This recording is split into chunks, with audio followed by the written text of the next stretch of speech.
हमारे जो अतिथिगण, मैं सबसे पहले तली वेलफेयर सोसाइटी का अपने दिल से शुक्रगुजार करता हूँ।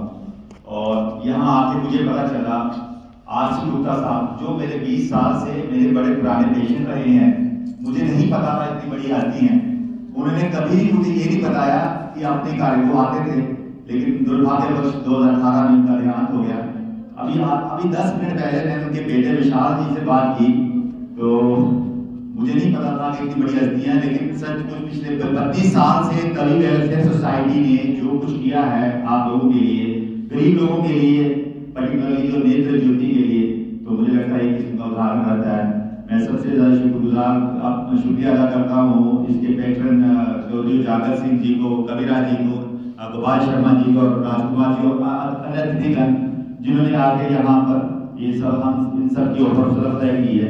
सबसे ज्यादा मैं शुक्रगुजार हूँ डॉक्टर कमल गुप्ता का, जो कि जम्मू डिवीजन के national program for prevention and control on blindness के नोडल ऑफिसर भी हैं। जम्मू पूरे संभाग के 10 जिलों के ये नोडल ऑफिसर हैं आई के national program for prevention and control of blindness.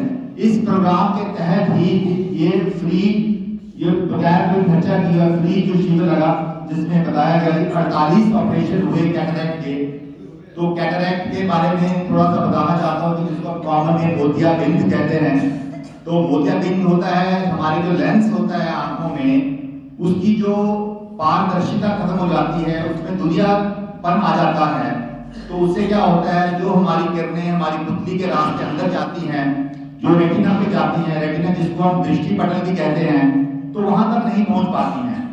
अब आप सबने जो कि ऐनक पहनी हुई है, तो जब आपकी ऐनक खुलेगी तब आपको एहसास होगा इस बात का कि कैसे ये जो आपकी जो किरणें हैं सीधे रेटिना पे पड़ेगी, जैसे वो थिएटर में कैमरा के ऊपर पड़ती हैं। तो जैसे वो थिएटर में जो पर्दा होता है उस पर रोशनी पड़ती है तो आंखें दिखाई, तो आपको बड़ा मजा आएगा जब आपकी आंखें खुलेंगी। तो ये एक नए किस्म का एक्सपीरियंस होता है सबके लिए। तो डॉक्टर कमल गुप्ता का मैं बड़ा शुक्रगुजार हूँ। डॉक्टर प्रमिला जो कि बहुत ही काबिल नेत्र ऑपरेशन सर्जन है, तो उनका भी बड़ा शुक्रिया करता हूँ। मैं तो जानता हूँ, मैं चिंतित रहा हूँ इनके बारे में, क्या हो इनका स्वभाव इतना अच्छा है कि जो भी बात करके आधी बीमारी ठीक हो जाती है।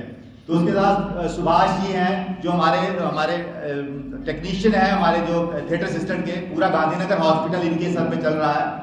तो आंखों का विभाग, और इनको हम लोगों ने गांधीनगर में मेरे सेवानिवृत्ति से पहले इनको मैंने एक स्पेशल फेलिसिटेशन भी की थी, इनको भी मैंने सम्मानित किया था इनके योगदान के लिए, सुभाष जी को। तो थोड़ा सा आंखों के बारे में बताना चाहता हूं कि आंखों का जो वर्णन है, अगर आप जो लोग हिंदू धर्म को मानते हैं तो भगवत गीता के 7वें अध्याय में 8वें श्लोक में लिखा गया है, कृष्ण भगवान जी अर्जुन से कहते हैं कि सूर्य और चंद्रमा की जो रोशनी है वो मेरी ही रोशनी है। उसी को वो आगे कंफर्म करते हैं 11वें अध्याय के 19वें श्लोक में कि जो सूर्य और चंद्रमा की जो रोशनी है, सूर्य चंद्रमा वाकई वो मेरी ही आंखें हैं। सो हम लोग जब सूर्य को सुबह नमस्कार करते हैं तो उन्हीं के कहने के मुताबिक सूर्य और चंद्रमा ये प्रभु की ही आंखें हैं, कृष्ण भगवान की ही आंखें हैं, किसी भी भगवान की ही आंखें हैं, क्योंकि यही जो आंखें हैं जो पूरी दुनिया को सूर्य की रोशनी और चंद्रमा की रोशनी से विद्यमान होता है। हमारे धर्म में भी नहीं, जो क्रिश्चियनिटी के धर्म है उनके भी बाइबल की किताब में 6ठे अध्याय में 22वें श्लोक में लिखा गया है कि वहां प्रभु यीशु जी कहते हैं कि हमारे शरीर की ज्योति आंखें हैं, और जो हम इन आंखों से देखते हैं वही हमारे शरीर में होता है। अगर हमारे शरीर से अच्छी चीजें हम तो देखते हैं तो शरीर में प्रकाश उत्पन्न हो जाता है, और अगर हम बुरी चीजें तो देखते हैं तो शरीर के अंदर अंधकार हो जाता है। तो आप समझ सकते हैं कि आंखों का कितना बड़ा रोल है। और आजकल के जमाने में आधी बातें तो आंखों से ही होती हैं, आंखों से ही आधी बातें होती हैं। आंखों के इसी जरिए कई लोग मुंह से नहीं बोलते, लेकिन उनकी आंखों से पता चल जाता है कि वो आपका कितना आभारी है। किसी से हम बात करते हैं, आप किसी को काम लेके जाते हैं किसी मिनिस्टर के पास, अगर वो आंख से आंख मिला के बात नहीं करेगा, समझो आपका काम नहीं होना है। तो आप समझ सकते हैं आंखें कितनी इंपॉर्टेंट हैं।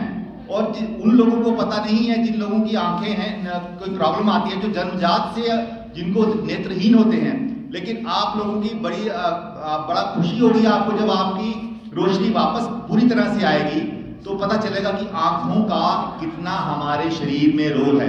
तो आपको अगर हम आंखों से हम लोग अगर अश्लीलता देखेंगे तो मन में भी अश्लीलता आ जाती है। आंखों से हम अच्छी चीज देखें, अच्छी चीज है। तो आंखों का शरीर में बहुत ज्यादा रोल है।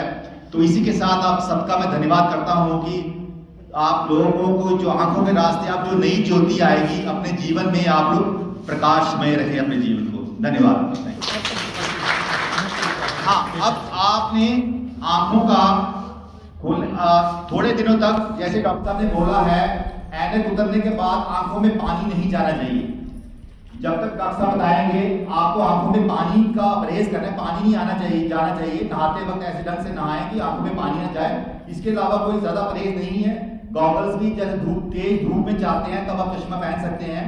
तो उसके बाद से ज्यादा परहेज नहीं है इसमें, सिर्फ पानी का ही परहेज है। और आंखों को आपने थोड़े दिन से कोई मोबाइल या टीवी वगैरह वो नहीं देखना है इस चीजों से। और स्पेक्स पहन के आप, गॉगल्स पहन के आप देख सकते हैं। तो मेरे आप सबसे यही उम्मीद है कि जैसे आपकी आंखों की पट्टी आज खुल गई है, 1-2 दिन के बाद आपकी चश्मे भी उतर जाएंगे, तो जिंदगी आपकी रोशनीमय या प्रकाशमय हो जाएगी। धन्यवाद।